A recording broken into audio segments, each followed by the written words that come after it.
কারণ মুসলিমের সাথে আল্লাহ থাকে। মুসলিমের বদদুয়াকে বিশ্বনবী ভয় করতে বলেছেন, কারণ মুসলিমের বদদুয়ার মাঝে আর আল্লাহর মাঝে পর্দা থাকে। যারা দুনিয়ার বুকে জুলুম করে তাদেরকে ক্ষমতার মসনদ থেকে নামিয়ে দেয় কে? আর যারা মজলুম হয়, যাদের রক্ত দিয়ে জমিন ভেজে, তাদেরকে জমিনের ক্ষমতা দিয়ে দেয় কে? আর যারা রক্ত ঝরায়, ইতিহাস বলে তারা শেষ পর্যন্ত প্রাণ আর জান নিয়ে পালাবার জায়গাটা পায় না। চিল্লায় বলেন ঠিক কিনা? এজন্য মুমিন খুব ভালো করে জানে, রাত্রি যত গভীর হয় সুবহে সাদিকের সময় কাছে আসতে থাকে।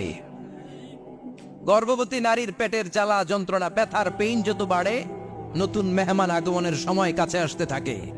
তেমনি ইসলামের পক্ষের শক্তির উপর যদি অত্যাচার, অনাচার, স্টিম রোলার বেড়ে যায়, এটা প্রমাণ করে ইসলামের বিজয়ের সময় কাছে আসতে শুরু করেছে। চিল্লায় বলো ঠিক কিনা?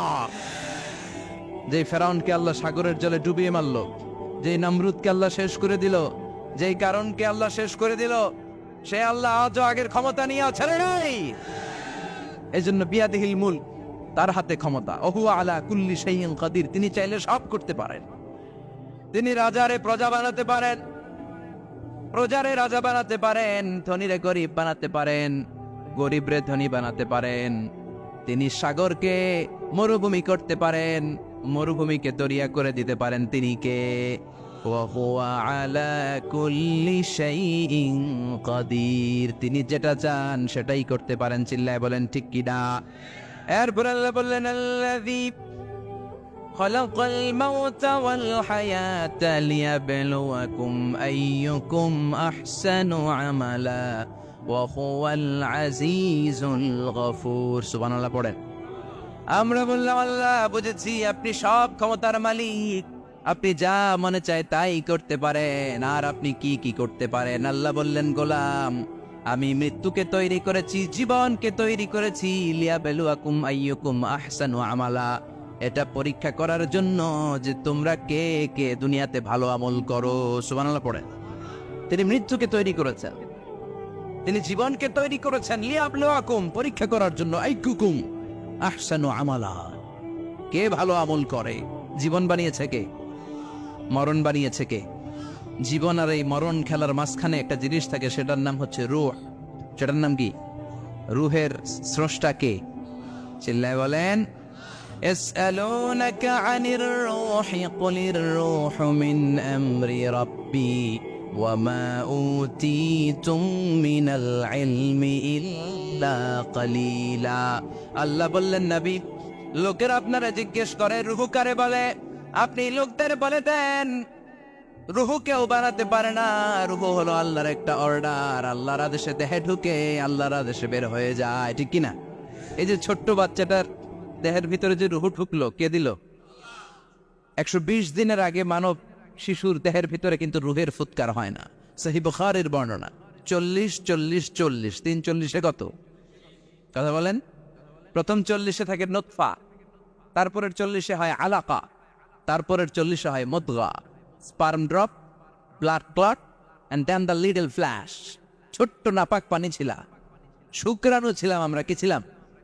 শুক্রও ছিলাম না, শুক্রাণু, শুক্রের অণু। এক ফোঁটা শুক্রের মধ্যে 20 কোটি অণু থাকে, ওই 20 কোটির একটা ছিলাম আমি আর আপনি। সুবহানাল্লাহ বাড়িতে গিয়ে বললেন। ডিম্ব আমরা ছিলাম না, আমরা ছিলাম ডিম্বাণু, ডিম্বের। এই ডিম্বাণু আর শুক্রাণু দুইটা মিলে আল্লাহ আমাদেরকে বানায় ফেললেন জাইগট, সেখান থেকে এমব্রয়ো, তারপরে আস্তে আস্তে ইনিশিয়াল স্টেজগুলো শেষে একটার পর একটা স্টেজ পার করে তিনি আমাদেরকে বানালেন আলাকা, সেখান থেকে মুদগা। আমাদের দেহের ভেতরে তিনি স্কেলিটন ভরে দিলেন, কঙ্কাল, মাথার স্কাল দিলেন, খুলে দিলেন, নাক কান গলা দিলেন, আমার রেসপিরেটরি সিস্টেম চালু করে দিলেন। কত ছোট ছিলাম আমি, ক্ষুদ্র ছিলাম আমি। فَلْيَنْظُرِ الْإِنسَانُ مِمَّا خُلِقَ خُلِقَ مِن مَّاءٍ دَافِقٍ। মানুষের উচিত তার সৃষ্টি প্রক্রিয়ার দিকে নজর করে তাকানো।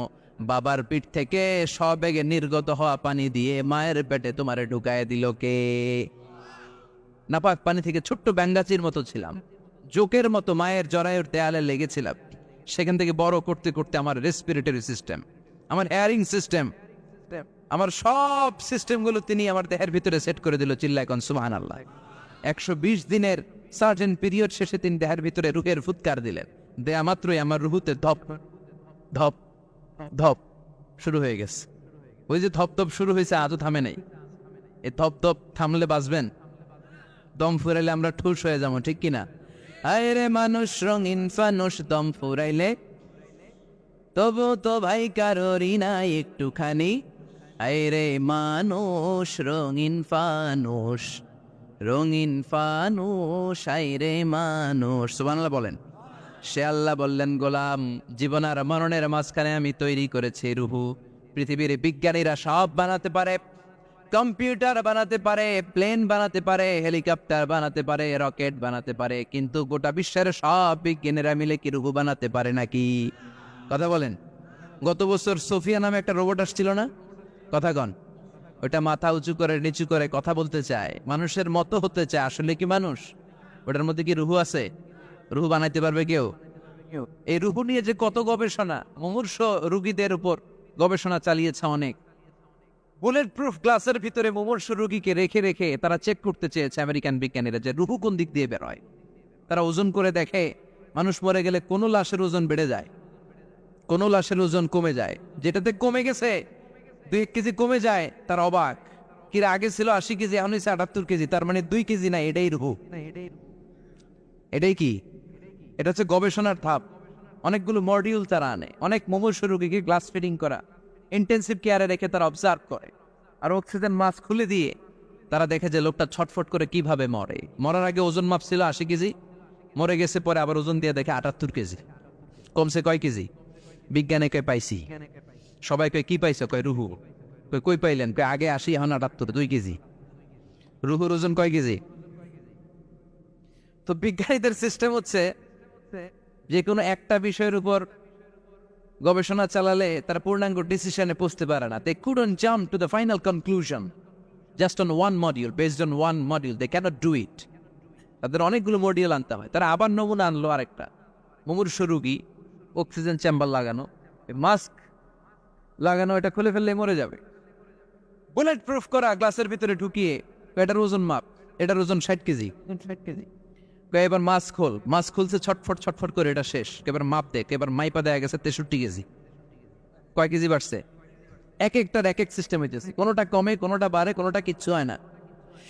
সবাই কয় তাইলে আপনি রুহু পাইলেন কই? আগেরটা কম ছিল, মনে করছিলেন 2 কেজি কমছে, ওইটাই রুহু এখন 3 কেজি বাইরে গেছে, মিলাইবেন কি দিয়া? কথা কন। আল্লাহ ডেকে বলে, গোলাম কিয়ামত পর্যন্ত একটার পর একটা মুমূর্ষ রোগীকে বুলেট প্রুফ গ্লাসের ভেতরে ঢুকাতে পারবি, গবেষণা করতে পারবি, মাগার রুহু খুঁজে পাবি না। চিল্লায় বলেন ঠিক কিনা? কারণ এই রুহুর মালিক কে? সে আল্লাহ বললেন, আল্লাযী খালাকাল মাউতা ওয়াল হায়াতা লিয়াবলুয়াকুম আইয়ুকুম আহসানু আমালা। জীবন আর মৃত্যু বানালাম তোমাদেরকে পরীক্ষা করার জন্য। পরীক্ষা আছে না নাই? গোটা দুনিয়াটাই পরীক্ষা। আল্লাহ যারে পছন্দ করে বেশি তার পরীক্ষাও। আসাদুন নাসি বালাআন আল আম্বিয়া। এই পৃথিবীতে আল্লাহ সবচেয়ে বেশি বালা মুসিবত দিয়ে পরীক্ষা করেছেন নবীদের, কারণ নবীরা আল্লাহর কাছে কম প্রিয় না বেশি প্রিয়? যেহেতু প্রিয় বেশি, পরীক্ষাও। এজন্য মুমিনের উপর যদি পরীক্ষা আসে, মুমিনের উপর যদি অত্যাচার আসে, মুমিনের উপর যদি ধৈর্যের পরীক্ষা আসে, জেল জরিমানা আসে, মুমিন ওইটারে ভয় পায় না। মুমিন ভয় পায় একজনকে। চিল্লায় বলেন তিনি কে?